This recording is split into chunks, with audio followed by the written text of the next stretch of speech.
Meu nome é Suzanne Chandler, tenho 34 anos e, durante 9 anos, paguei aluguel aos meus próprios pais para continuar dormindo no quarto onde cresci. Em março do ano passado, minha mãe passou um bilhete por baixo da porta avisando que o valor do aluguel aumentaria mais uma vez, porque, segundo ela, a empresa do meu irmão precisava do apoio da família. Li aquele papel 2 vezes e, como trabalho analisando dados, fiz o que sempre faço, conferi os números. Foi aí que percebi que o aluguel nunca tinha sido o verdadeiro problema. 6 semanas depois, enquanto revisava meu relatório de crédito, encontrei meu nome ligado a uma dívida de $38.000 que eu jamais havia feito. A decisão que tomei depois dessa descoberta é o motivo de minha família ainda me ligar sem parar e de minha mãe dizer para todo mundo que fui eu quem destruiu a família. E acredite, o momento em que eles entram em desespero acontece de um jeito que ninguém imagina. Para entender minha família, imagine uma cozinha em Dayton, Ohio, com um caderno de capa azul sobre a bancada. Era o caderno da minha mãe, já gasto pelo tempo e com manchas de gordura, cheio de colunas desenhadas à mão. Cada centavo que entrava ou saía da casa era registrado ali: compras do mercado, combustível, ofertas da igreja e até o aluguel que eu pagava. Durante 30 anos, minha mãe cuidou das contas da lavanderia do meu avô e depois administrou as finanças da igreja. Em casa, ela fazia exatamente a mesma coisa, como se nossa família fosse uma pequena empresa com apenas um verdadeiro beneficiário. Voltei a morar com meus pais aos 25 anos. Eu tinha passado 3 anos em Chicago, construindo minha carreira como analista de dados, quando meu pai sofreu um infarto. Minha mãe me ligou do corredor do hospital e disse apenas uma frase que mudou completamente meus planos: Suzanne, precisamos de você em casa. Eu não pensei 2 vezes. Meu pai tinha apenas 57 anos, estava cercado por aparelhos, e alguém precisava manter tudo funcionando enquanto minha mãe permanecia ao lado dele. Depois que ele se recuperou, minha mãe sugeriu que eu continuasse morando ali por mais algum tempo, pagando $600 por mês pelo meu antigo quarto. Ela dizia que era muito mais barato do que qualquer apartamento na cidade e que, no fim das contas, o dinheiro continuava dentro da família. Como sempre fui uma pessoa que confia nos números, achei justo e aceitei. Todo início de mês eu deixava um envelope com o dinheiro ao lado do pote de açúcar, e ela registrava o pagamento no caderno com um pequeno sinal de confirmação, como se estivesse quitando uma parcela de uma conta que eu nem sabia que existia. Durante muitos anos, aquele caderno me transmitia segurança. Tudo parecia organizado, transparente e equilibrado. Só depois de 9 anos percebi que o verdadeiro erro não estava nos cálculos. O problema era que existia uma pessoa na família cujas despesas jamais apareciam naquelas páginas. Meu irmão Brandon é 3 anos mais velho do que eu e nunca recebeu uma única cobrança enquanto esteve sentado à mesa dos meus pais. Ele administra uma agência chamada BC Peak Marketing, um nome bem maior do que a realidade do negócio, que, na prática, era apenas ele, um notebook e um logotipo que já tinha mudado de aparência mais de uma vez. Quando Brandon comprou um sobrado do outro lado da cidade, foram meus pais que bancaram a entrada. Ninguém comentou isso durante o jantar de família. Eu só fiquei sabendo porque uma tia deixou escapar a informação. Mais tarde, quando a primeira agência dele fechou as portas, eles também assumiram o prejuízo sem fazer alarde. Os almoços de domingo seguiam sempre o mesmo roteiro. Brandon era servido primeiro, perguntavam como andavam os negócios, e ele respondia com um otimismo inabalável, como se o grande sucesso estivesse sempre prestes a acontecer. Comigo era diferente. A conversa girava em torno das contas da casa. Perguntavam se eu já tinha pago a luz, porque, sem que eu percebesse, essa despesa, junto com a internet e parte das compras do mercado, tinha passado a ser minha responsabilidade. Eu enxergava esse padrão, claro que enxergava. Certa vez, comentei calmamente que parecia ser a única pessoa naquela mesa que sempre tinha contas para pagar. Minha mãe não discutiu. Apenas sorriu, segurou minha mão e disse uma frase que repetia como se fosse uma regra de vida: nesta família, tudo pertence a todos. Ela dizia isso com carinho, acreditando de verdade. A frase até soa bonita, mas perde o encanto quando você passa anos analisando os fatos. Antes daquele bilhete de aumento de aluguel, minha mensalidade já tinha sido reajustada 2 vezes, uma quando eu tinha 28 anos e outra aos 31. Depois comparei essas datas com os registros das empresas do Brandon. Coincidência ou não, os aumentos aconteceram poucas semanas depois que um dos negócios dele fracassou. Na prática, tudo era de todos, mas alguns sempre recebiam mais do que outros. Quero esclarecer uma coisa, porque sei que essa história pode dar outra impressão. Eu não aceitava tudo sem pensar. Eu percebia o que estava acontecendo e tentei sair dessa situação 2 vezes. Aos 28 anos, já tinha separado o dinheiro da entrada de um apartamento de um quarto perto do meu trabalho. Faltava apenas assinar o contrato quando um exame cardíaco do meu pai levantou uma suspeita, minha mãe entrou em desespero e, mais uma vez, disseram que a família precisava de mim. Precisavam do meu salário, da minha estabilidade e de alguém para levá-lo às consultas. Desisti do apartamento. No fim, os exames mostraram que estava tudo bem.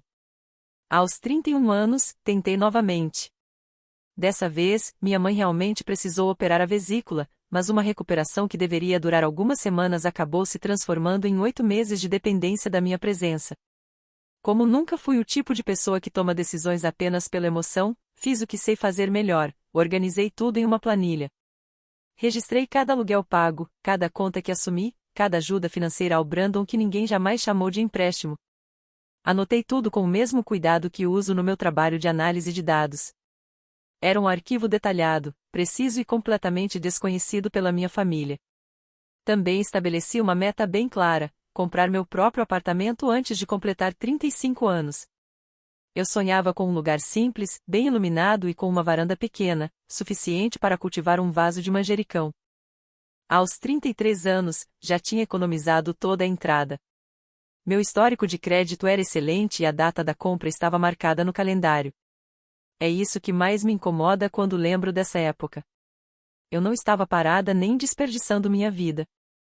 Estava seguindo um plano cuidadosamente traçado, enquanto pagava a minha própria família pelo privilégio de continuar esperando. Achei que estava comprando tempo. Bastaram um bilhete deixado debaixo da minha porta e um pedido de financiamento para descobrir o que eu realmente estava pagando. O bilhete apareceu em uma terça-feira de março. Minha mãe nem bateu na porta. Ela o passou por baixo dela antes das 6 da manhã, porque sabia que eu saía para o trabalho às 7. Assim, um pedaço de papel não podia ser contestado durante o café da manhã. A letra dela era impecável. A mensagem dizia: a partir do próximo mês, o aluguel será de $1.900. As despesas com a casa e o mercado aumentaram. Com carinho, mamãe. Fiquei sentada na beira da cama onde cresci, olhando para a velha mancha de umidade no teto, que desde a infância eu dizia parecer o mapa de Ohio. Então fiz o que sempre faço quando um número não faz sentido: comparei com a realidade. Um quarto em uma casa compartilhada em Dayton custava por volta de $700. Um apartamento de um quarto saía pouco mais de $1.000.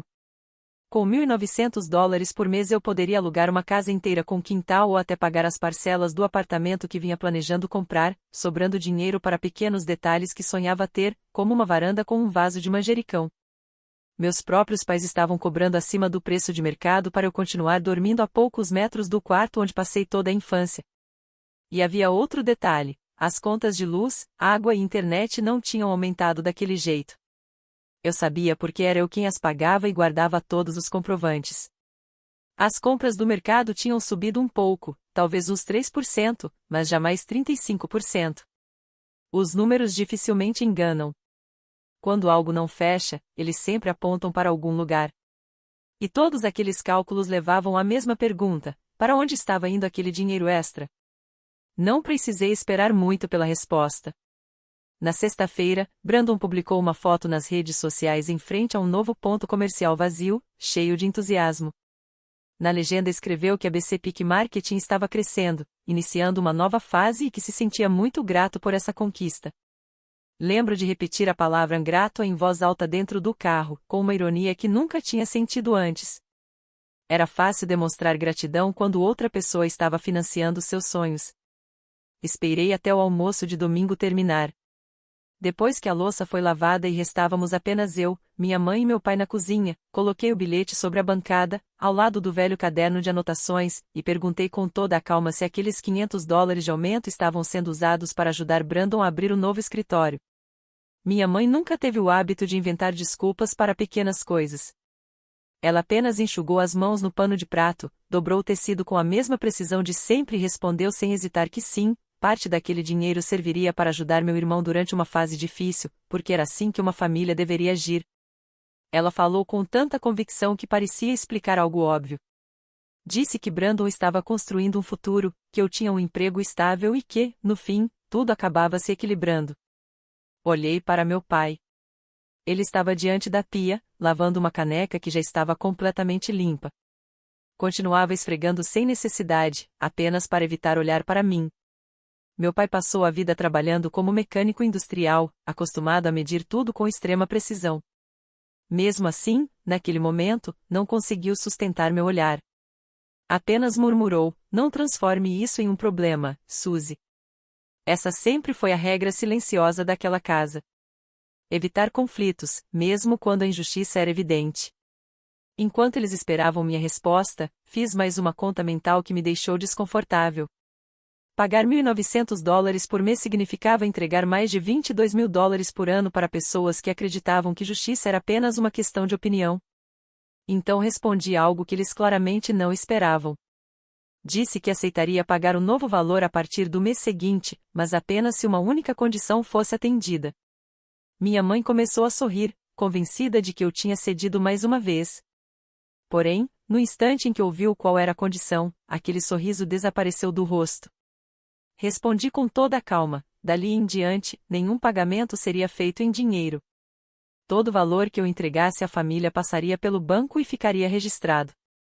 Eu queria que cada centavo tivesse um comprovante. A reação da minha mãe foi como se eu tivesse feito um pedido absurdo. Ela soltou uma risada curta e respondeu que família não funcionava com recibos nem comprovantes. Mas eu não mudei de ideia. Sem discutir, apenas deixei claro que nunca mais colocaria envelopes ao lado do pote de açúcar. A partir de abril, o aluguel passou a ser pago por transferência bancária com a descrição aluguel. A conta de luz era enviada com a identificação à energia elétrica. E quando minha mãe pediu que eu cobrisse o seguro do carro do Brandon só naquele mês, fiz a transferência com a descrição a seguro do Brandon. Nunca vou esquecer a expressão dela ao ler aquele comprovante. Depois de 9 anos, todo o dinheiro que saía da minha conta finalmente deixava um registro claro. E percebi que isso incomodava muito mais do que o valor das transferências. Pouco tempo depois, minha mãe passou a guardar o velho caderno de anotações sempre que eu entrava na cozinha. Tudo bem. Documentação sempre foi meu ponto forte. No trabalho, administro orçamentos milionários e registrar informações faz parte da minha rotina. Organizar as finanças da minha própria vida era ainda mais simples. Naquela primavera, a entrada do apartamento já estava guardada na poupança. Meu histórico de crédito era excelente, perto dos 780 pontos. Reuni olerites, declarações de imposto de renda e 2 anos de extratos bancários. Em seguida, marquei uma reunião para conseguir a pré-aprovação do financiamento imobiliário. Meu objetivo continuava o mesmo: comprar meu próprio apartamento antes dos 35 anos. Era o único plano que realmente dependia apenas de mim. Lembro de pensar, enquanto dirigia para o trabalho, que documentos e registros nunca traíam ninguém. Eu estava completamente enganada. Em apenas 2 semanas descobriria que alguém vinha usando exatamente essa lógica, preenchendo papéis em meu nome durante quase 2 anos, sem que eu desconfiasse de absolutamente nada. No domingo anterior à reunião com o banco, o jantar ganhou um tom inesperado. Brandon apareceu carregando uma pasta elegante com o logotipo da BC Peak Marketing na capa. Enquanto minha mãe servia o assado, ele começou uma apresentação como se estivesse diante de investidores. Falou sobre o movimento da avenida onde abriria o novo escritório, sobre fortalecimento da marca e crescimento do negócio. No fim da explicação, disse que precisava de mais uma rodada de investimento da família para concluir o projeto. Quando pronunciou a palavra família, não olhou para meu pai. Olhou diretamente para mim. Minha mãe fez o mesmo. Estava sorrindo, com as mãos cruzadas, como se assistisse à apresentação de um filho premiado. Naquele instante, tudo finalmente fez sentido. O aumento do aluguel nunca tinha sido o verdadeiro objetivo. Era apenas o primeiro passo de um plano maior, uma forma de testar até onde eu continuaria sustentando os sonhos do Brandon sem questionar. Coloquei o garfo sobre a mesa e respondi apenas uma palavra: não. O silêncio tomou conta da cozinha. O relógio acima do fogão parecia fazer mais barulho do que nunca. Depois completei que já contribuía, sem escolha, com cerca de $500 por mês para manter a BC Peak Marketing funcionando. E deixei claro que não colocaria mais nenhum centavo naquele negócio, porque naquele mesmo ano eu compraria minha própria casa. O rosto de Brandon mudou imediatamente. Meu pai, por outro lado, permaneceu olhando fixamente para o prato, como se a resposta para toda aquela situação estivesse escrita ali. Minha mãe olhou para mim em silêncio por alguns segundos. Quando finalmente falou, sua voz transmitia mais decepção do que raiva. Depois de tudo que esta família fez por você? Aquela frase ficou ecoando na minha cabeça. Passei muito tempo pensando nela. Durante 108 meses, eu paguei aluguel aos meus próprios pais. Depois de tudo que essa família fez por mim? Não respondi. Apenas terminei o jantar, levei meu prato até a pia, subi para o meu quarto e, naquela mesma noite, enviei toda a documentação para solicitar o financiamento do apartamento. Na época, eu não fazia ideia de que aquele pedido mudaria completamente a minha vida. Ao mesmo tempo em que abriria meus olhos, também iniciaria o conflito que acabaria destruindo o equilíbrio aparente da minha família. A gerente de crédito que me atendeu era uma senhora simpática, usando óculos presos por uma corrente delicada. Durante quase 40 minutos, sentei diante dela e, pela primeira vez em muito tempo, consegui enxergar quem eu realmente era longe da influência da minha família. Eu tinha um salário estável, anos de pagamentos feitos sempre em dia e uma reserva financeira que chamou a atenção dela de forma positiva. Ela perguntou como era o imóvel que eu procurava. Percebi que comecei a descrevê-lo como se estivesse falando de alguém muito importante para mim. Queria 2 quartos, para que minha avó pudesse passar alguns dias comigo quando quisesse. Sonhava com uma varanda voltada para o leste, onde o sol da manhã iluminasse um pequeno vaso de manjericão. Queria um lugar só meu. Por um instante, quase acrescentei que desejava uma porta cuja chave existisse apenas nas minhas mãos. Mas essa parte ficou apenas no pensamento. Depois de analisar toda a documentação, ela sorriu e disse que meu processo parecia muito sólido e que esperava concluir a aprovação rapidamente. Passei os 10 dias seguintes vivendo daquela esperança. Nos intervalos do trabalho, pesquisava apartamentos pela internet. Encontrei um condomínio perto do rio, com exatamente a varanda voltada para o leste que eu imaginava. Salvei todas as fotos em uma pasta chamada 35, porque meu aniversário de 35 anos ainda estava a 11 meses de distância e, pela primeira vez desde que deixei Chicago, meus planos pareciam estar acontecendo antes do previsto. Cheguei até a voltar a dormir tranquilamente. Isso mostra o quanto eu estava longe de imaginar o que viria. Numa quinta-feira, pouco depois das 2 da tarde, meu telefone tocou enquanto eu trabalhava. Era o número da instituição financeira. Atendi sorrindo, acreditando que seria para marcar a próxima etapa da compra. Mas bastou ouvir a voz da gerente para perceber que alguma coisa estava errada. Ela explicou que havia surgido uma pendência no meu cadastro e precisava confirmar uma dívida que eu não havia informado durante a solicitação. Respondi imediatamente que aquilo era impossível. Sempre declarei absolutamente tudo. Organização e transparência sempre fizeram parte da minha vida.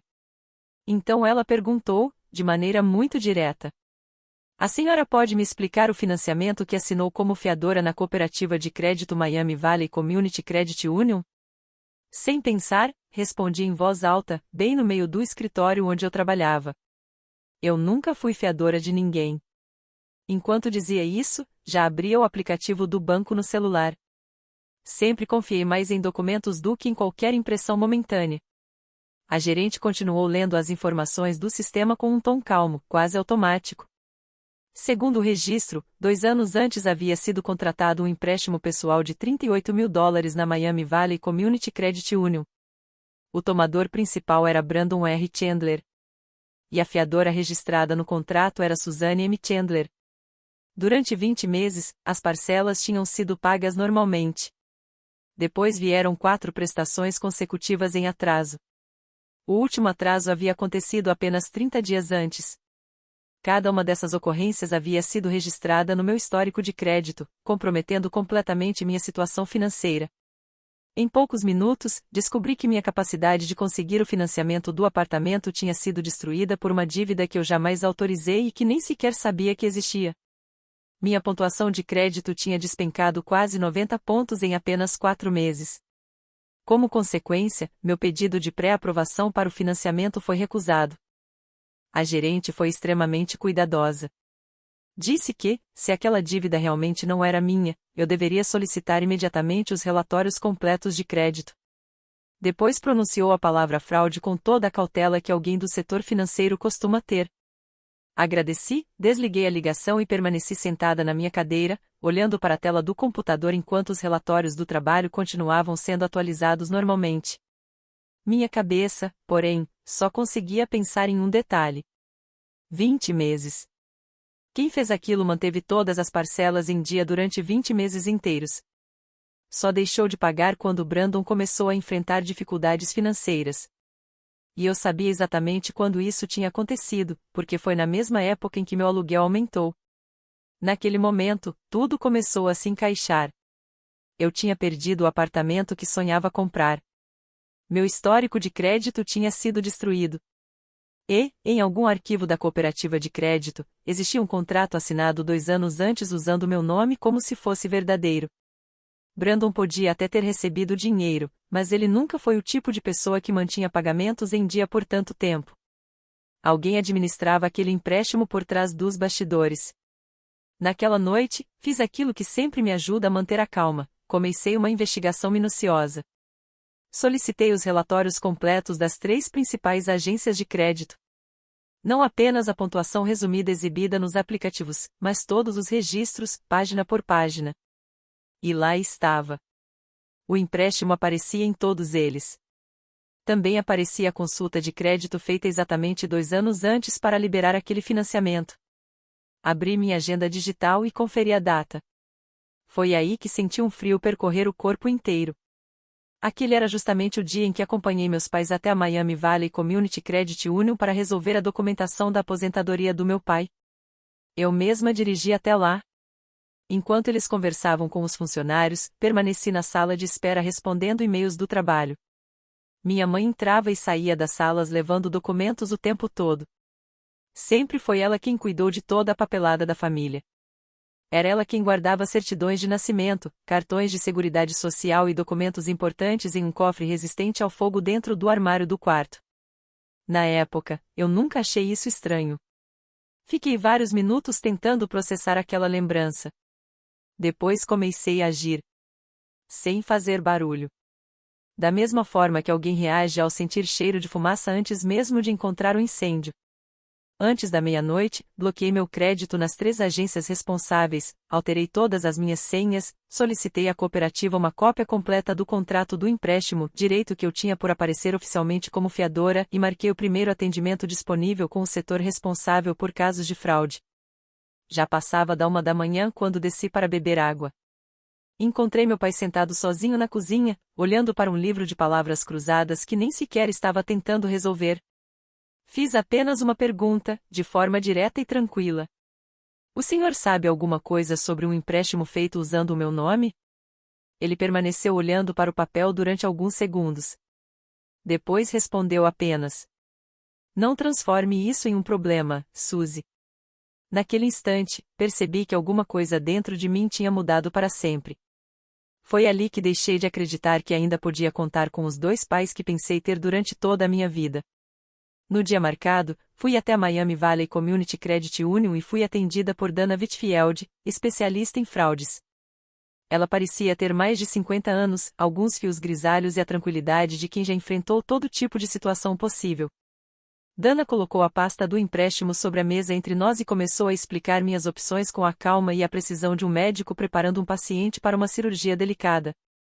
Dana explicou tudo com muita clareza. Se a assinatura realmente não fosse minha, eu poderia abrir um processo por fraude. A cooperativa faria uma investigação e, caso a falsificação fosse confirmada, meu nome seria retirado do contrato, e todos aqueles atrasos deixariam de aparecer no meu histórico de crédito. Mas havia um detalhe importante. Para iniciar o processo, eu precisaria apresentar 3 documentos: uma declaração assinada sob juramento e reconhecida em cartório, um boletim de ocorrência e a identificação da pessoa responsável pela fraude. Quando mencionou esse último requisito, ela me olhou nos olhos. Antes de assinar essa declaração, tenha certeza de que está preparada para assumir quem será apontado como responsável. Em seguida, ela virou a pasta na minha direção e abriu exatamente na página das assinaturas. Naquele instante, o mundo pareceu ficar completamente silencioso. Meu nome estava ali. Suzanne M. Chandler. Escrito em tinta azul, exatamente no espaço reservado ao fiador. Mas aquela assinatura não era minha. Não era uma falsificação grosseira. Era uma imitação feita por alguém que conhecia minha vida inteira. O formato da letra S era diferente do meu. A inclinação das palavras lembrava outra geração. Aquela escrita me era familiar desde criança. Era a mesma caligrafia que preenchia autorizações escolares, boletins, formulários de viagens e listas de compras da nossa casa. Eu reconheceria aquela letra em qualquer lugar. E ela definitivamente não pertencia ao Brandon. Se você está ouvindo essa história e pensando que algo assim jamais aconteceria na sua família, eu entendo perfeitamente. Eu também pensava assim. Passei anos trabalhando com análise de riscos e acreditava que conhecia bem as pessoas ao meu redor. Mesmo assim, fui pega completamente de surpresa. Por isso, faço um conselho sincero: consulte seu relatório completo de crédito de tempos em tempos. Não apenas a pontuação exibida nos aplicativos, mas todas as informações detalhadas. Leva poucos minutos e pode evitar problemas enormes no futuro. Naquele momento, porém, eu ainda não voltei para casa confrontando ninguém. Eu sabia que teria apenas uma oportunidade para agir da maneira correta. Se acusasse a pessoa errada, todo o processo poderia desmoronar. A declaração de fraude exigia um nome específico. Se eu apontasse Brandon apenas porque o dinheiro tinha ido para ele, sem provas suficientes, minha credibilidade poderia ser colocada em dúvida. E, em casos como esse, a confiança no depoimento da vítima faz toda a diferença. Eu precisava de certeza absoluta. Então fiz aquilo que sempre faço quando preciso tomar uma decisão importante. Procurei orientação profissional. Marquei uma consulta de 30 minutos com uma advogada especializada em direito do consumidor. Custou $150. Foi, sem dúvida, um dos melhores investimentos que já fiz. Ela confirmou exatamente o que Dana havia sugerido. Falsificar uma assinatura é crime em Ohio. Depois que eu registrasse um boletim de ocorrência apontando um familiar como responsável, não haveria como voltar atrás. Não existia um botão para cancelar tudo depois, nem uma forma de resolver aquilo discretamente dentro da família. A advogada também me contou algo que nunca esqueci. Segundo ela, muitas pessoas que passam por situações parecidas acabam desistindo da denúncia. Preferem assumir uma dívida que não fizeram apenas para evitar conflitos familiares. No setor financeiro, esse comportamento chegou até a ganhar um apelido. Chamam isso de fraude amigável. Nunca ouvi uma expressão tão contraditória. Antes de encerrarmos a consulta, ela me entregou uma lista de providências. E listas sempre foram meu jeito favorito de organizar o caos. As orientações eram objetivas: abrir novas contas em outro banco, transferir meu salário para elas, retirar todos os meus documentos importantes da casa dos meus pais e, acima de tudo, continuar agindo normalmente. Nada de demonstrar desconfiança. Nada de antecipar qualquer confronto. Até que todas as provas estivessem reunidas, a melhor estratégia era manter a rotina exatamente como sempre foi. Eu me dei 10 dias. 10 dias vivendo na casa da minha mãe, comendo o assado dela no jantar e desejando boa noite como se nada tivesse acontecido, enquanto carregava uma pasta com documentos sobre fraude dentro da minha bolsa de trabalho e mantinha bloqueado todo o meu crédito. Muita gente pensa que a parte mais difícil de ir embora é atravessar a porta. Não é. A parte mais difícil é fingir que está tudo normal enquanto você prepara sua saída. E antes que eu pudesse parar de fingir, eu precisava garantir uma coisa: dinheiro suficiente para ter um lugar seguro onde começar de novo. O apartamento era um pequeno estúdio no lado leste de Dayton, no segundo andar de um prédio simples de tijolos com 4 unidades. O proprietário, Sr. Hale, era um aposentado dos Correios que fez exatamente 3 perguntas, confirmou minha renda e não demonstrou o menor interesse na opinião da minha família sobre mim. Por isso, naquele momento, ele se tornou uma das minhas pessoas favoritas em Ohio. O lugar era pequeno. Tinha um único cômodo, uma cozinha estreita e uma geladeira antiga que fazia um barulho constante, quase como uma música desafinada. A janela ficava voltada para o leste, exatamente como eu tinha imaginado anos antes. Assinei o contrato durante meu intervalo de almoço em uma quarta-feira. Usei a nova conta bancária que minha família nem sabia que existia.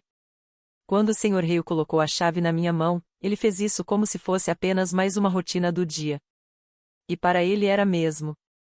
Mas para mim, aquela chave significava algo completamente diferente.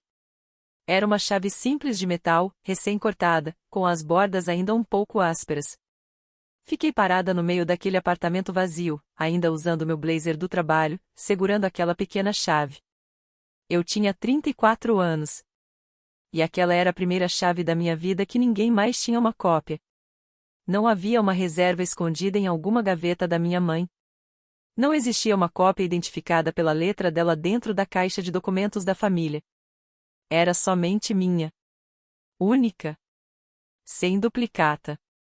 E o fato de eu conseguir contar nos dedos de uma mão as coisas que realmente pertenciam a mim naquela idade, meu carro, meu notebook e agora aquela chave, dizia muito sobre o tipo de controle financeiro que minha família tinha exercido sobre a minha vida desde que voltei para casa aos 25 anos. Mas eu ainda não estava pronta para me mudar naquele dia. Não levei caixas. Não tirei minhas coisas. Ainda não era o momento. Voltei para o escritório, coloquei a chave no bolso interno do meu casaco e fechei o zíper. Durante as 3 semanas seguintes, carreguei aquela chave comigo em todos os lugares. Às vezes percebia meu polegar tocando nela dentro do elevador, durante reuniões ou enquanto estava sentada na cozinha dos meus pais. Aquela chave me lembrava de uma coisa. Agora eu tinha uma porta. O que eu precisava em seguida era da verdade. E eu precisava ouvi-la sair da boca da minha própria mãe. Fiz meu último teste durante o jantar de domingo, mas dessa vez fui cuidadosa. Enquanto comíamos o assado, mencionei casualmente que meu trabalho estava exigindo uma atualização dos meus documentos de emergência. Então perguntei: Mãe, você ainda guarda minha certidão de nascimento e meu cartão de seguridade social naquela caixa no seu armário? Ela nem levantou os olhos do prato. Claro que guardo, querida. Onde mais eles estariam? Respondi com naturalidade que talvez fosse melhor eu começar a guardar meus próprios documentos agora que já estava na casa dos 30 anos. Foi quando ela riu. Aquele riso gentil que sempre fazia parecer que minhas preocupações eram apenas uma pequena ingenuidade. Então ela disse: Nesta casa, tudo que pertence à família pertence a todos. Eu já tinha ouvido aquela frase a minha vida inteira. Mas naquele momento eu escutei de uma forma completamente diferente. Era como ouvir uma música antiga depois que alguém revela o verdadeiro significado da letra. Pela primeira vez, aquela frase não parecia uma demonstração de amor. Parecia uma explicação. Do outro lado da mesa, Brandon estava claramente tentando impressionar todo mundo. A reforma do novo escritório estava atrasada e os problemas financeiros dele começavam a ficar evidentes. Então ele começou a falar sobre como o processo do empréstimo, 2 anos antes, tinha sido simples e tranquilo.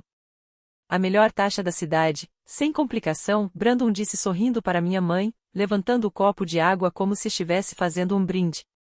A mamãe cuidou de toda a papelada. Ela deveria ter sido banqueira. Minha mãe apenas sorriu olhando para o prato. Era um sorriso discreto, quase satisfeito. O sorriso de alguém acostumado a organizar contas e controlar números. Enquanto isso, minha mão encontrou a chave de metal dentro do bolso do casaco pendurado na cadeira ao meu lado. Apertei aquela pequena chave entre os dedos e me obriguei a continuar. Comi mais 3 garfadas. Elogiei as cenouras. Ajudei a tirar a mesa. Porque a encenação ainda não tinha acabado. Mas, enquanto caminhava até a pia, finalmente aceitei algo que minha mente analítica vinha tentando ignorar. Brandon realmente não sabia como aquele empréstimo tinha sido assinado. Ele apenas sabia que o dinheiro apareceu. Ela deveria ter sido banqueira. A frase dele continuou ecoando na minha cabeça. Porque talvez ela realmente tivesse sido. Só que, durante anos, ela administrou minha vida financeira como se eu fosse apenas mais uma conta na planilha dela. Na segunda-feira seguinte, depois do trabalho, fiquei sentada dentro do meu carro no estacionamento da empresa. No meu colo estavam 2 documentos. De um lado, a cópia da página de assinatura do contrato do empréstimo. Do outro, um cartão de aniversário que eu havia guardado por motivos sentimentais. Até aquele momento. Agora ele era uma prova. A mensagem dizia: para nossa menina responsável. Com todo meu amor, mamãe. A letra era dela. O cartão tinha sido escrito 2 anos antes, exatamente na mesma época em que aquele empréstimo foi assinado. Eu trabalho com análise de dados. Encontrar padrões faz parte da minha rotina. Então coloquei o cartão ao lado da cópia do contrato sob a luz fraca do fim da tarde e comparei cada detalhe. O mesmo jeito de inclinar as letras. O mesmo movimento rápido ao terminar algumas palavras. E principalmente o AS do meu nome. Minha mãe sempre fez o AS de um jeito muito específico, quase como uma clave musical.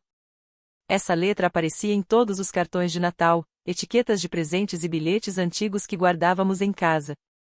E o AS na assinatura do empréstimo tinha exatamente o mesmo formato. O meu AS nunca foi assim.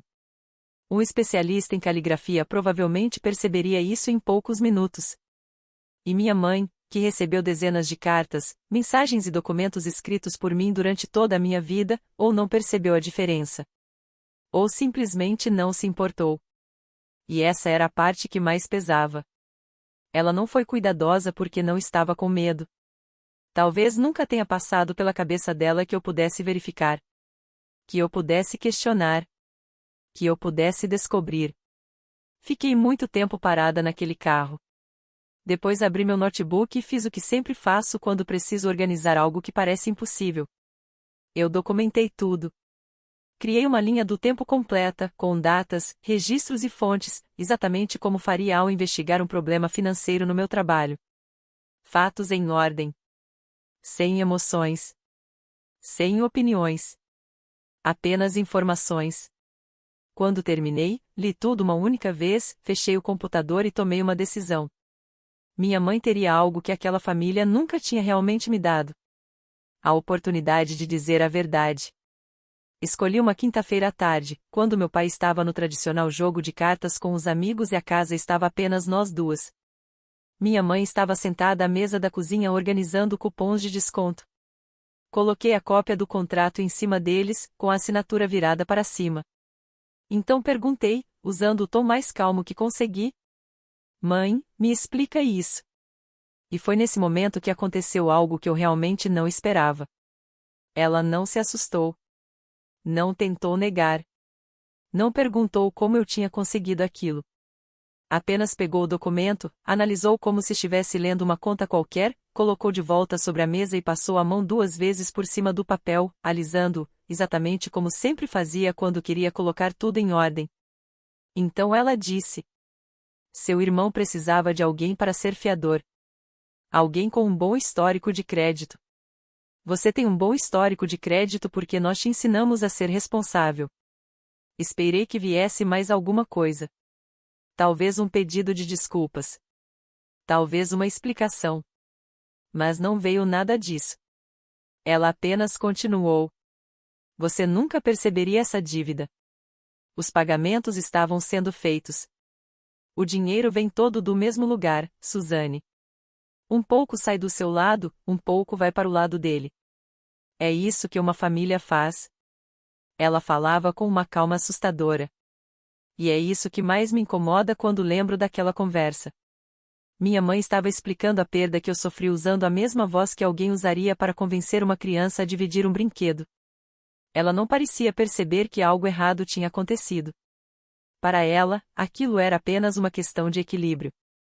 Então, ao notar minha expressão, o tom dela mudou. Ficou mais frio. Como se tivesse chegado à parte da conversa que ela já havia preparado antes. Se você transformar isso em um caso policial, o principal responsável pelo empréstimo é seu irmão. Eles vão atrás dele primeiro. É isso mesmo que você quer carregar na consciência? Fiquei parada naquela cozinha onde cresci. Minha mão estava dentro do bolso do casaco, apertando a chave do meu novo apartamento com tanta força que consegui sentir as pequenas marcas do metal na pele. E naquele momento entendi algo que doeu mais do que a própria fraude. Minha mãe já tinha imaginado que aquele dia poderia chegar. E, se chegasse, ela já tinha decidido quem seria sacrificado para proteger o resto da família. Respirei fundo e respondi: obrigada por ser honesta. Eu realmente quis dizer aquilo. Depois subi para o meu quarto e comecei, em silêncio, a embrulhar meus copos em jornal. Eu não estava mais tentando convencer ninguém. Eu estava me preparando para sair. Não demorou nem 2 dias para a reação da família começar. A máquina de proteção entrou em funcionamento. Imagino que minha mãe tenha contado tudo naquela mesma noite, porque no sábado de manhã as mensagens de preocupação chegaram em sequência, todas seguindo o mesmo roteiro. Meu pai me encontrou perto da garagem. Ele parecia mais cansado do que eu já tinha percebido antes. Disse que minha mãe tinha passado a noite chorando, que aquilo estava acabando com ela e perguntou se eu não conseguia enxergar o sofrimento que eu estava causando. Então Brandon mandou uma mensagem enorme. Sem quase nenhuma pontuação. Ele dizia que não sabia como a assinatura tinha sido feita. Que achava que eu tinha concordado porque foi isso que minha mãe contou a ele. Mas, algumas linhas depois, a verdadeira preocupação apareceu. Ele escreveu algo como: se você denunciar isso, você não vai machucar ela. Você vai destruir essa família por causa de dinheiro. Dinheiro. Era sempre essa palavra. Como se o problema fosse apenas uma quantia. Como se meu crédito, minha identidade e minha confiança não tivessem valor. Como se o fato de eu nunca ter autorizado aquilo não importasse. Depois veio minha tia Renée, a central de comunicação da família. Ela ligou para lembrar como eu deveria me sentir grata por ainda ter meus pais, porque ela já tinha perdido os dela. Também contou uma história sobre a filha de uma vizinha que denunciou um parente anos atrás e, segundo ela, depois disso acabou passando o dia de ação de graça sozinha em um posto de gasolina. A mensagem era clara. Perdoar era considerado família. Buscar justiça era considerado traição. E o mais impressionante foi que ninguém perguntou como eu estava. Ninguém perguntou o que eu tinha perdido. Ninguém usou a palavra falsificação. Essa palavra nunca apareceu nas conversas. Ela já tinha sido substituída por outra. Mal entendido. Era assim que minha família chamava qualquer coisa que preferia esconder. Eu não discuti com nenhum deles. Discussões alimentavam conflitos, e eu já tinha passado tempo demais mantendo aquela dinâmica funcionando. Apenas respondi que tinha entendido o ponto de vista deles. Depois fui para o meu quarto, fechei a porta e finalizei meu relatório de roubo de identidade no site oficial do governo. Anexei cada documento. Cada prova. Cada registro. Tudo em silêncio. Um silêncio que eles confundiram com desistência. Mas não era desistência. Era preparação. Eu estava fazendo as malas. Planejei minha saída como se estivesse organizando uma operação logística. Porque, de certa forma, era exatamente isso. Eu planejei minha saída como se estivesse organizando uma rota de transporte. Cada detalhe tinha que estar certo. Reservei uma van de mudança para uma sexta-feira e pedi folga no trabalho. Minha equipe de apoio era a Beth Okafor, minha colega de quarto da faculdade, uma enfermeira de UTI com braços fortes de quem realmente trabalha pesado e, principalmente, sem nenhuma paciência para desculpas da minha família. Quando contei tudo para ela na cozinha da casa dela, Beth ficou em silêncio por alguns segundos. Depois disse: Sus, se um desconhecido tivesse feito isso com você, você teria chamado a polícia ainda dentro do banco. E aquela foi exatamente a frase que eu vim evitando admitir para mim mesma há 3 semanas. A mudança em si acabou sendo uma das maiores revelações. 9 anos naquela casa. 9 anos pagando contas, ajudando e tentando fazer parte. E, no final, minha vida inteira cabia em apenas 11 caixas. As coisas que eu realmente tinha comprado estavam ali. Alguns sapatos.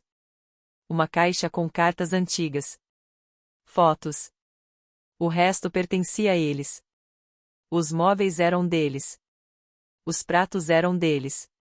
Até a luminária do meu quarto, aquela que eu achava que fazia parte do meu espaço, tinha sido registrada pela minha mãe no famoso caderno dela.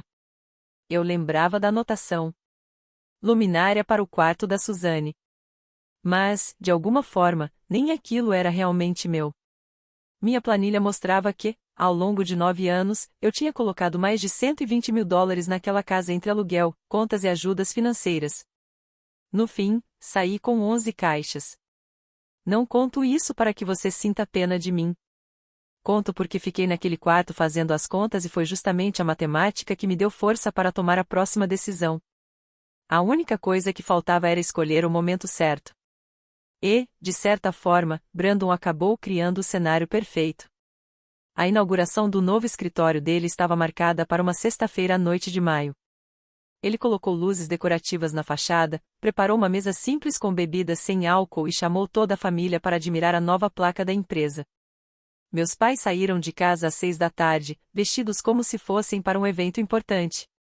Naquela manhã, eu disse à minha mãe que talvez chegasse atrasada por causa de uma coisa do trabalho. Ela acreditou sem questionar. E naquele momento percebi algo estranho. Depois de tantos anos naquela casa, eu também tinha aprendido a atuar perfeitamente. Às 20h40, a van já estava completamente carregada. 11 caixas não levam tanto tempo assim. Voltei para a cozinha pela última vez. O mesmo lugar onde durante anos eu deixava envelopes de aluguel ao lado do pote de açúcar. Mas dessa vez coloquei 3 coisas sobre a bancada. Primeiro, a chave da casa. Depois, uma única folha impressa com um resumo de 9 anos de pagamentos. Aluguéis. Contas. Ajuda financeira. Datas. Valores totais. Sem explicações. Sem acusações. Porque os números nunca precisaram que eu falasse por eles. Por último, deixei uma carta. Uma carta que levou mais tempo para escrever do que toda essa história levou para acontecer. Nela, eu dizia que sabia sobre a assinatura. Expliquei que meu crédito estava bloqueado, que todos os pagamentos automáticos tinham sido cancelados e que as contas que estavam no meu nome seriam transferidas ao final do ciclo atual. Também deixei claro que eu estava segura. Que eu tinha ido embora. E que não estaria presente no jantar de domingo. Assinei a carta do jeito que sempre assino todos os meus documentos. Com o meu verdadeiro AES. O meu AES. Aquele que não parece uma clave musical. E, pela primeira vez na minha vida, minha própria assinatura não parecia apenas um nome. Parecia uma proteção. Depois dirigi para o lado leste da cidade. Levei minhas 11 caixas até o segundo andar daquele prédio de tijolos. Entrei no apartamento 2B. Fechei a porta. E girei a trava por dentro. O som da fechadura ecoou pelo apartamento vazio. Parecia o toque de uma campainha anunciando o fim de uma fase. Se você já encerrou uma parte inteira da sua vida em uma única noite, sabe exatamente que tipo de silêncio vem depois. 3 minutos e 11 segundos depois, meu celular acendeu. Era uma ligação da minha mãe. E aquele telefone continuou acendendo por 3 dias seguidos. Aqui está uma coisa que ninguém conta sobre ser a pessoa que sustenta a família. Eles só percebem que você é uma pessoa quando você deixa de funcionar. Até o meio-dia de sábado, meu histórico de chamadas parecia um ataque de ligações simultâneas. Dezenas de chamadas da minha mãe, algumas do meu pai e várias mensagens do Brandon em sequência. As mensagens de voz contavam uma história em etapas, como camadas de uma investigação. As primeiras eram cheias de carinho. Querida, isso é uma bobagem. Volta para casa. Vamos conversar. Fiz comida demais. Depois vieram as que deixavam escapar a verdadeira intenção por trás da preocupação. Você está punindo toda a família para provar um ponto, Suzane. Esse comportamento infantil não combina com você. E então chegou segunda-feira. O primeiro dia do mês tinha passado. O aluguel não havia sido transferido. As contas que antes estavam no meu nome já não estavam mais sob minha responsabilidade. A internet começou a aparecer como pendente. E a cooperativa de crédito, depois de analisar minha denúncia, entrou em contato diretamente com o principal responsável pelo empréstimo, no novo escritório dele. A mensagem de voz da minha mãe naquele dia era diferente. Não tinha carinho falso. Não tinha irritação. Era fria. Calma. Ela disse: volte para casa e vamos fingir que essa atitude infantil nunca aconteceu. Fingir. Mesmo naquele momento, a moeda da minha família continuava sendo o esquecimento. E minha mãe ainda tentava me pagar com ela. Quero ser sincera sobre como aqueles 3 dias realmente foram. Não foi uma sensação de vitória. Eles não estavam desesperados porque sentiam minha falta. Cada ligação, cada mensagem e cada cobrança representava apenas uma coisa. Pela primeira vez em 9 anos, uma responsabilidade estava voltando para a pessoa certa. Eu ouvi cada mensagem de voz uma única vez. Fiz anotações como a analista que sou. E não respondi. Depois fui até uma loja de jardinagem. Comprei um vaso de barro e uma pequena muda de manjericão. Coloquei na janela voltada para o leste do apartamento 2B. Apenas 6 quarteirões de distância da antiga casa. Mas parecia estar em outro universo. Uma pausa rápida. Se você já foi a pessoa que todos procuram quando precisam de dinheiro, ajuda ou uma solução, mas ninguém aparece quando você precisa de apoio, escreva a planilha nos comentários. Eu leio todos. E se inscreva no canal, porque a próxima parte é quando minha avó, aos 85 anos, abre uma caixa antiga de fotografias. É o momento dessa história que ainda hoje me faz parar por alguns segundos antes de continuar. Na segunda semana, o restante da família entrou em cena. E essa é uma parte que quase ninguém avisa que acontece. Beth chama essas pessoas de mensageiros da culpa. Na minha família, eles não chegaram de forma dramática. Vieram por telefone trazendo pratos de comida. Minha tia Renê ligou novamente. Dessa vez começou mais gentil. Mas não demorou muito para o tom mudar. Depois veio um primo com quem eu não falava há 4 anos. Ele começou a conversa com: "Quanto tempo, sumida?" E em menos de um minuto já estava falando sobre como minha mãe estava sofrendo. 2 senhoras da igreja da minha mãe deixaram mensagens falando sobre perdão. A palavra polícia saía da boca delas como se fosse algo terrível, quase proibido. Mas por trás de todas aquelas ligações existia a mesma mensagem. A mesma frase repetida de formas diferentes. Família não denuncia família. Perceba o que essa frase não dizia. Ela não dizia: família não falsifica a assinatura de família. Ninguém, durante aquelas 2 semanas, pronunciou essa frase sequer uma vez. E foi aí que finalmente entendi. O julgamento ao qual eu estava sendo submetida não tinha uma categoria para certo ou errado. Não existia uma coluna para verdade ou mentira. Só existia um lado de dentro e um lado de fora. E eu tinha cometido aquilo que, para eles, era a maior traição possível. Eu tinha levado um problema que, para eles, deveria permanecer dentro de casa e colocado diante de pessoas de fora, com crachás, números de protocolo e documentos oficiais, onde toda aquela matemática familiar poderia ser analisada por desconhecidos. Um primo chegou a me comparar com uma pessoa da família sobre quem ninguém mais falava. Um tio-avô que sempre foi tratado como um assunto proibido, mas ninguém nunca explicava exatamente o motivo. E, sinceramente, eu recebi aquilo quase como um elogio. Mas, entre todas aquelas mensagens, havia uma que não combinava com o restante. Uma única mensagem que parecia vir de outro lugar. Eu li aquela mensagem centenas de vezes desde então. Era da minha avó Margarete, mãe da minha mãe, uma senhora de 85 anos que morava em uma comunidade para idosos em Far Hills. Ela enviou às 6 da manhã. A mensagem dizia apenas: venha no domingo. Traga os documentos. Antes do domingo, porém, veio a quinta-feira. E a quinta-feira pertencia a Dana Whitfield.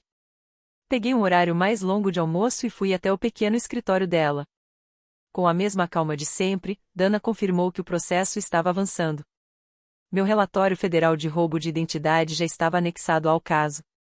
A própria cooperativa de crédito havia analisado os documentos e identificado que a assinatura do fiador não correspondia aos padrões das minhas assinaturas reais que eles tinham arquivadas. Eles compararam com documentos antigos, como meu cartão bancário de quando eu tinha 19 anos, formulários de depósito salarial e outros registros oficiais. Segundo Dana, a assinatura era compatível com o que ela chamou, usando uma linguagem extremamente cuidadosa do setor bancário, de uma caligrafia de terceiros. Ou seja, não era minha.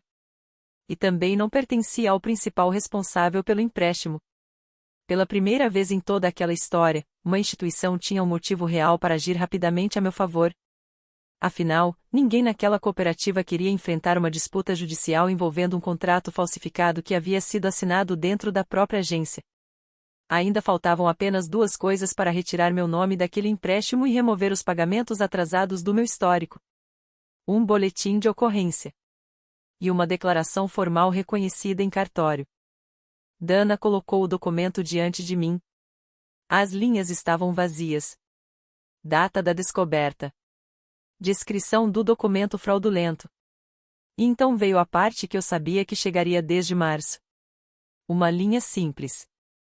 Ampla. Em branco. Identidade da pessoa considerada responsável.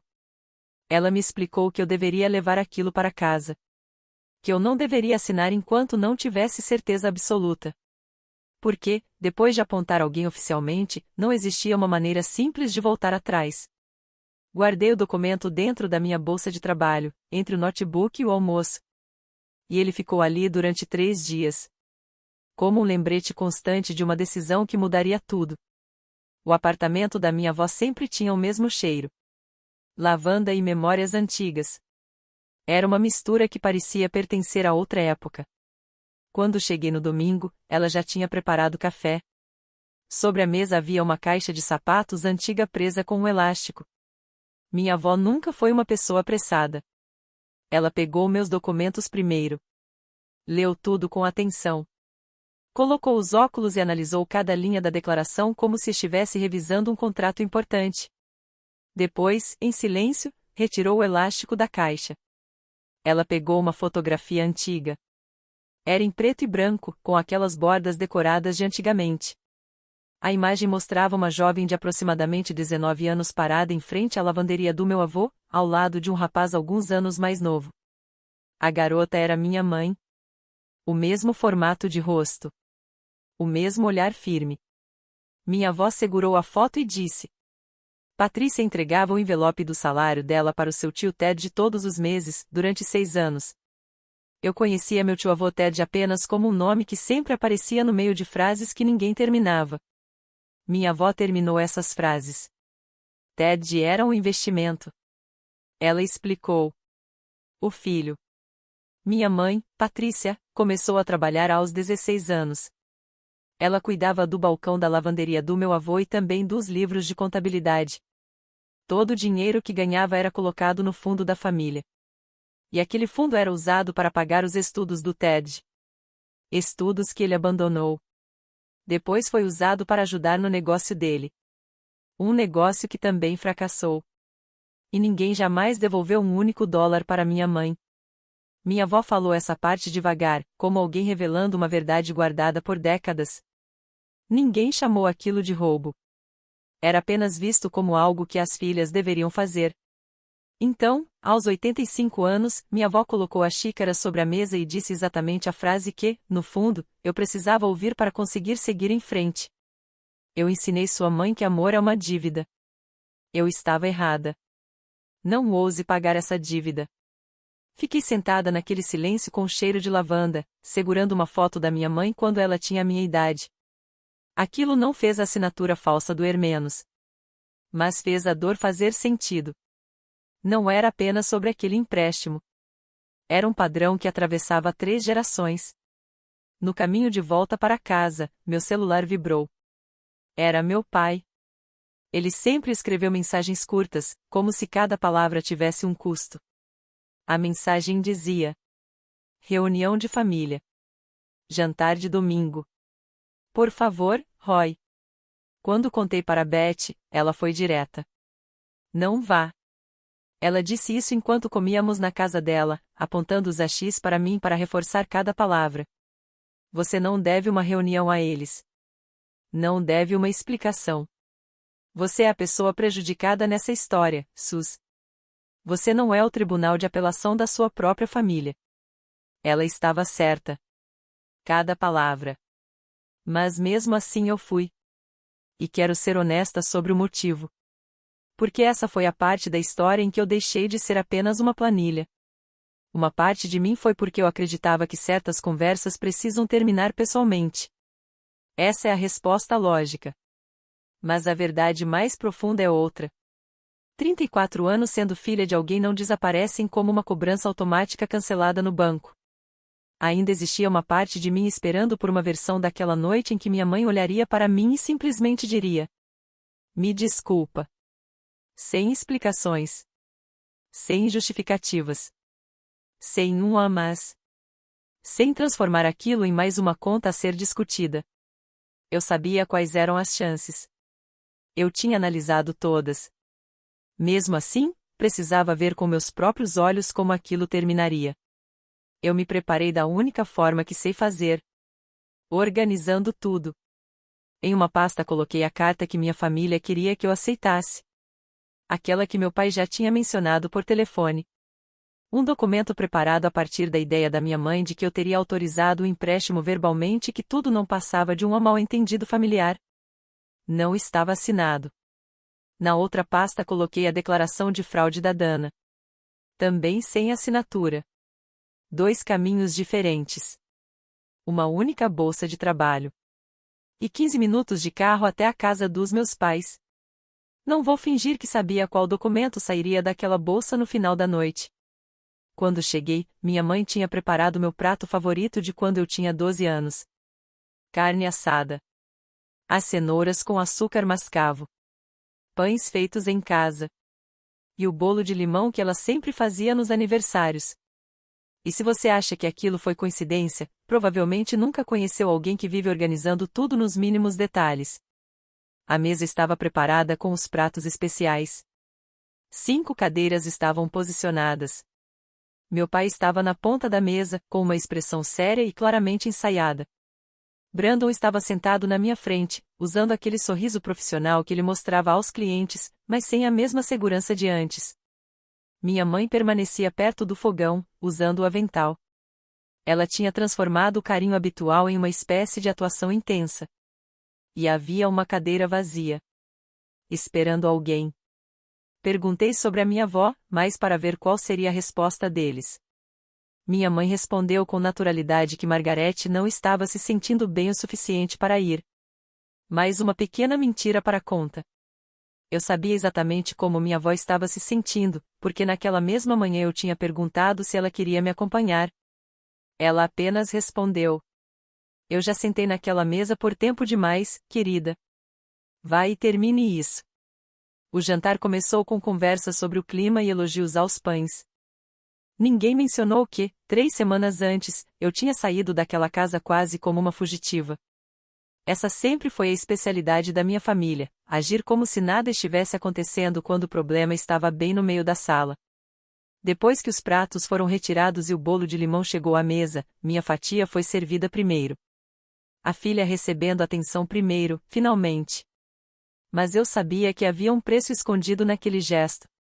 Meu pai juntou as mãos, olhou para um ponto acima da minha cabeça e disse que eles queriam resolver aquilo como uma família.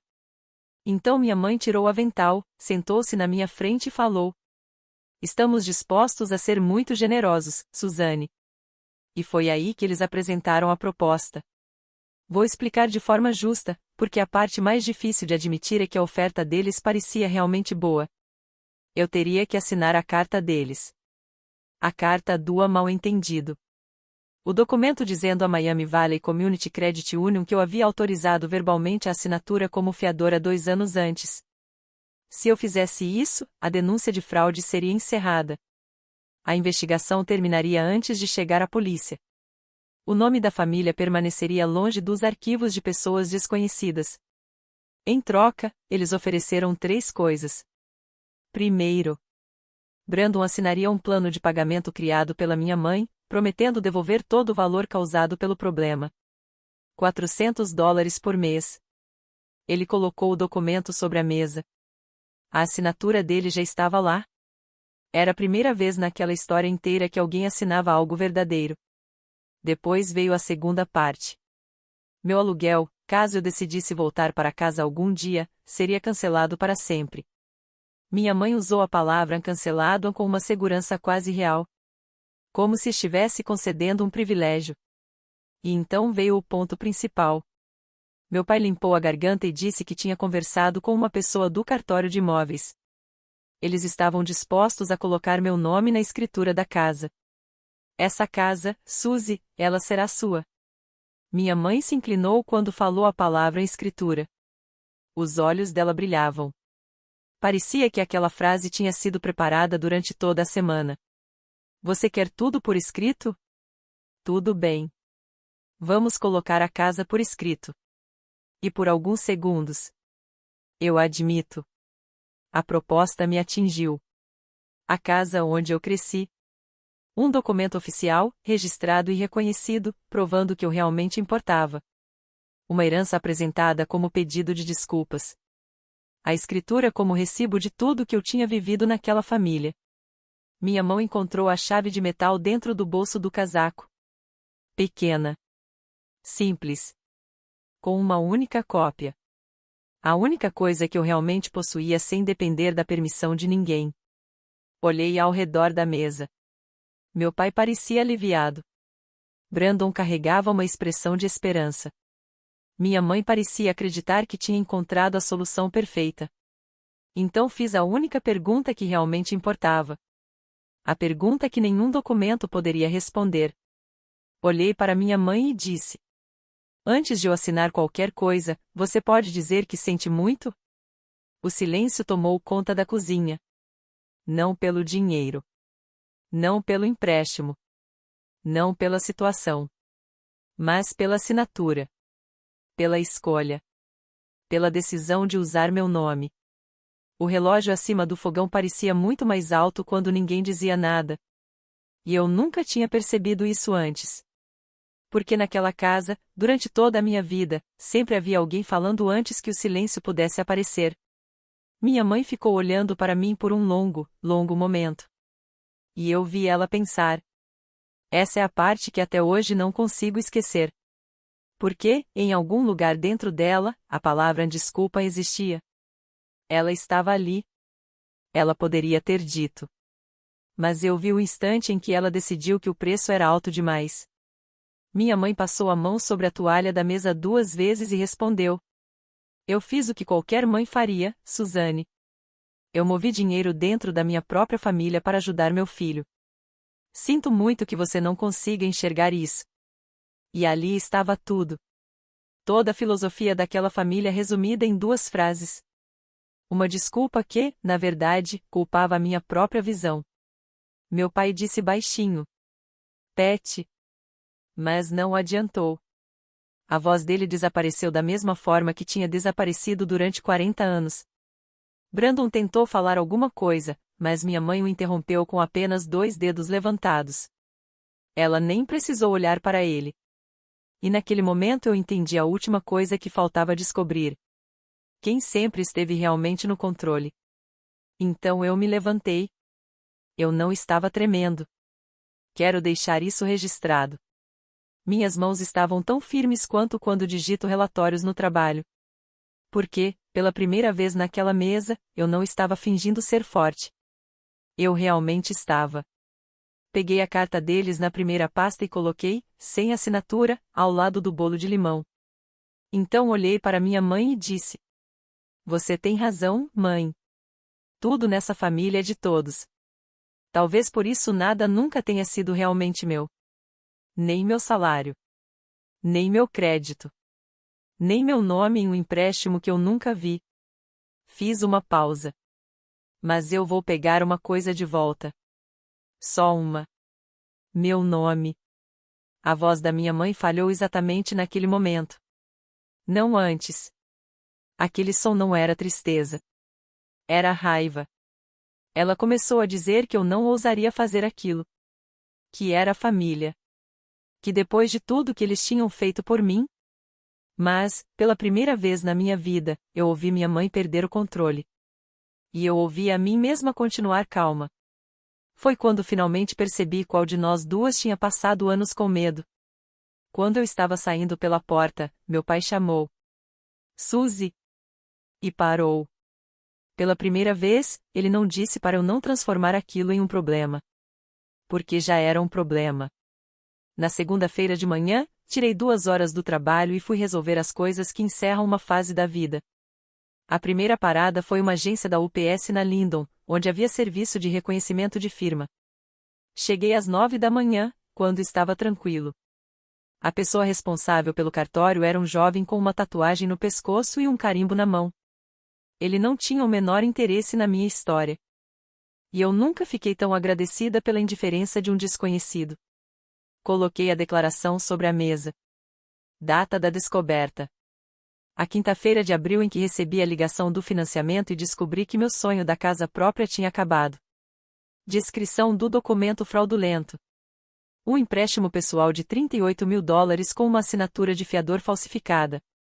E então chegou a linha mais difícil. Aquela que perguntava. Identidade da pessoa considerada responsável. Peguei a caneta. E escrevi com minha própria letra. Patricia Anne Chandler. O nome da minha mãe escrito pela minha mão em um documento oficial.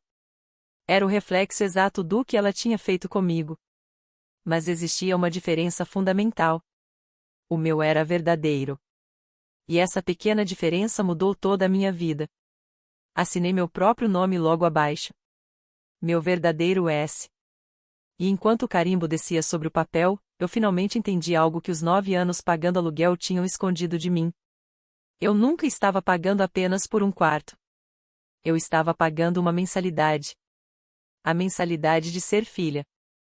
Uma espécie de clube familiar onde eu precisava continuar contribuindo todos os meses, mas onde eu nunca teria direito a voto. O funcionário pegou o documento e disse: $8, por favor. E pela primeira vez em muito tempo, eu paguei por algo que realmente era meu. A saída mais barata da América.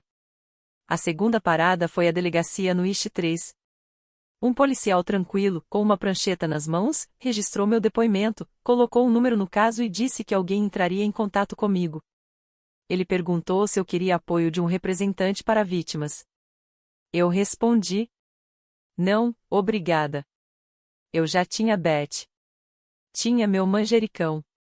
E tinha uma fechadura que só eu controlava. Depois levei toda a documentação até Dana Whitfield. Ela leu o nome escrito naquela linha sem demonstrar surpresa. Nenhuma reação. E isso me mostrou que, de alguma forma, ela já esperava por aquilo desde abril. Enquanto grampeava os documentos, ela disse apenas: se isso significa alguma coisa, Sra. Chandler, a maioria das pessoas assina outra carta. A carta deles. A carta que encerraria tudo em silêncio. No caminho de volta para o trabalho, meu celular vibrou no porta-copos do carro.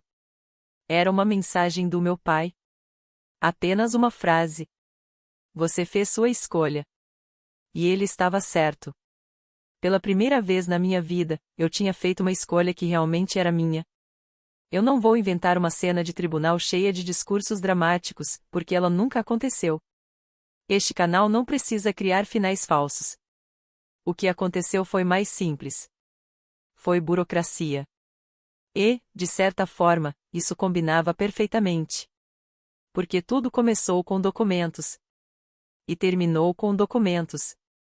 A investigação da cooperativa de crédito confirmou minha denúncia em aproximadamente 6 semanas. Um especialista em análise de documentos comparou a assinatura do empréstimo com anos de registros reais meus e colocou a conclusão no papel.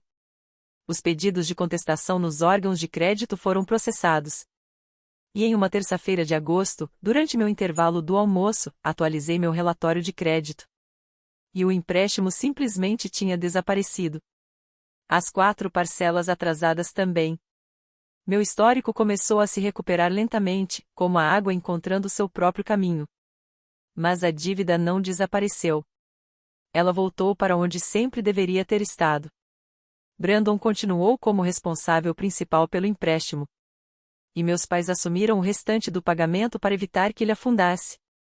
E, ironicamente, foi o primeiro acordo financeiro realmente honesto daquela família em muitos anos. O condado ofereceu à minha mãe um programa alternativo. Era o procedimento padrão para alguém de 63 anos, sem antecedentes, que aceitava reparar o dano causado. Ela aceitou. Não houve julgamento. Não houve algemas. Apenas um processo que será encerrado depois de 2 anos, caso ela cumpra todos os termos. Algumas pessoas podem achar que foi pouco. Eu entendo. Mas eu não precisava ver minha mãe destruída. Eu precisava que a verdade existisse oficialmente.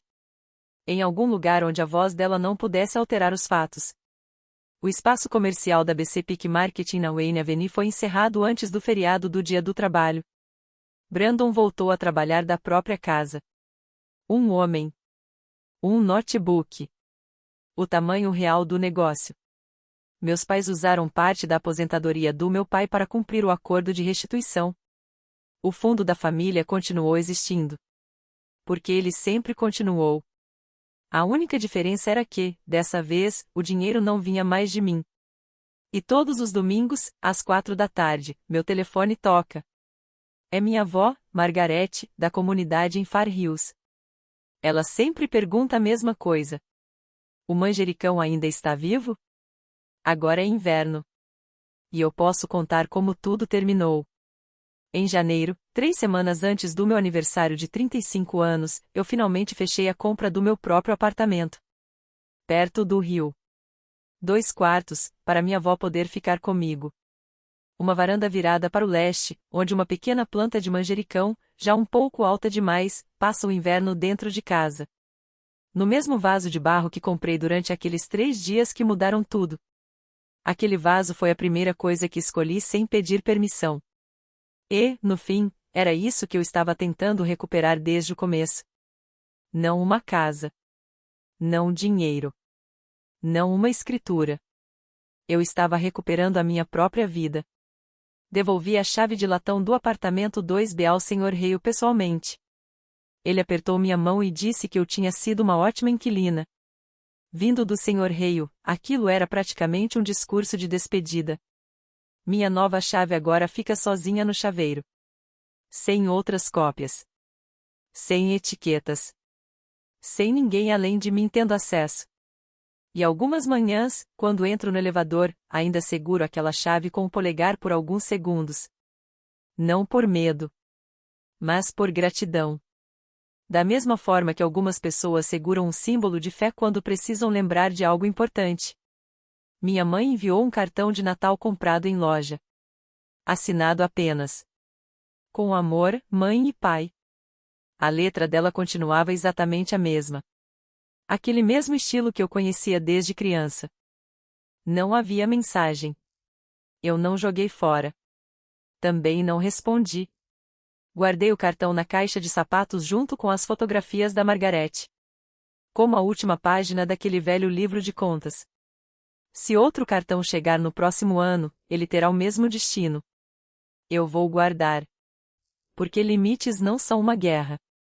São apenas uma porta que agora fecha do meu lado. Eu e Brandon não conversamos mais. Os pagamentos da restituição chegam no primeiro dia de cada mês. Vêm da conta dos meus pais. Assinados pelo meu pai. E todas as terças-feiras à noite, eu dou uma aula gratuita na biblioteca da filial Belmont. O assunto é educação financeira básica para mulheres. Como consultar relatórios de crédito. Como preencher formulários de beneficiários. Como saber exatamente onde seu nome está registrado. Na semana passada, 11 mulheres apareceram.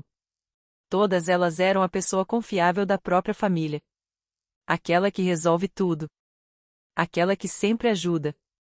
Quando mostrei como acessar um relatório completo de crédito, 3 delas encontraram problemas. Uma delas começou a chorar. E eu reconheci aquele som imediatamente. Eu conhecia aquela dor. Então fiquei mais tempo com ela. Porque 6 meses antes, uma enfermeira segurando a X e uma senhora com uma caixa de fotografias ficaram mais tempo comigo. A família pela qual eu paguei durante anos acabou. A família que estou construindo agora funciona com uma moeda completamente diferente. Se você guardar apenas uma frase dessa história, guarde esta. O amor não é uma dívida que você precisa pagar para merecer ficar. E a primeira assinatura que você deve a alguém nesta vida é a sua própria. Seu nome. Escrito pela sua própria mão. No seu próprio futuro. Essa é a minha história. 9 anos pagando aluguel. uma assinatura falsificada. E uma tranquila manhã de segunda-feira em que finalmente escrevi meu próprio nome. Se essa história fez você pensar em verificar seu relatório de crédito, faça isso. Consulte os 3 órgãos de crédito e veja o relatório completo. Não deixe para depois. E se você é a pessoa confiável da sua família, aquela que todos procuram quando precisam de algo, compartilhe essa história com alguém que entende exatamente como isso se sente.